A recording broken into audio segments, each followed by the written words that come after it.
We do not feel in the middle of New York City in Midtown Manhattan that having these wealthy Mideasterners come in and purchase the garden would be really in the best interests of the city of New York or maybe the garden itself. Various other arenas, in fact almost all other arenas of this type, located in other sections such as the Nassau Coliseum, pay virtually no real estate tax.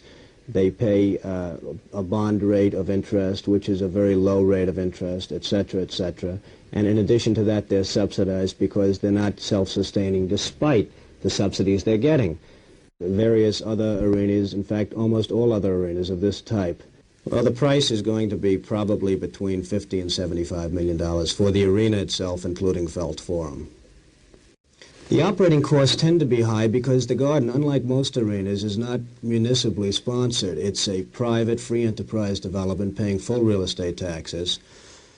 And it's paying full interest on its mortgage, etc., etc. For instance, Nassau Coliseum pays no real estate taxes. It's paying a tax-free and very low interest rate on bonds. And it's difficult to compete with that kind of a status. And it's paying full interest on its mortgage, etc., etc. For instance, Nassau Coliseum pays no real estate taxes. It's paying a tax-free and very low interest rate on bonds. And it's difficult to compete with that kind of a status. It would, except that the garden officials have a strong commitment to the people of New York City. And the commitment goes, I think, far beyond what many people would consider. And one of those things is the fact that the garden officials really do not want to raise their ticket prices. I'm sure they could. I'm sure the public would be willing to pay.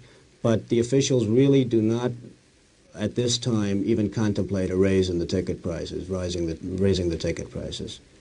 Well, we've had a number of offers from the wealthiest of Mideast sources, and for obvious reasons, we've declined. We have a very strong political climate in the city, as you know, and for that reason, plus the problems with the Arab oil and the boycotts and everything else, we've declined that offer. We have another one from another group of Mideasterners, and we're in the process now of declining that. So we feel that we can get comparable offers from groups who are going to be a little bit less who are a little bit more politically acceptable at this time in this climate. And we would be deeply involved. We'd own the building and would have a lot to do with the way Hyatt manages the hotel, would have suggestions, and would basically be responsible for the financing and finances of the hotel.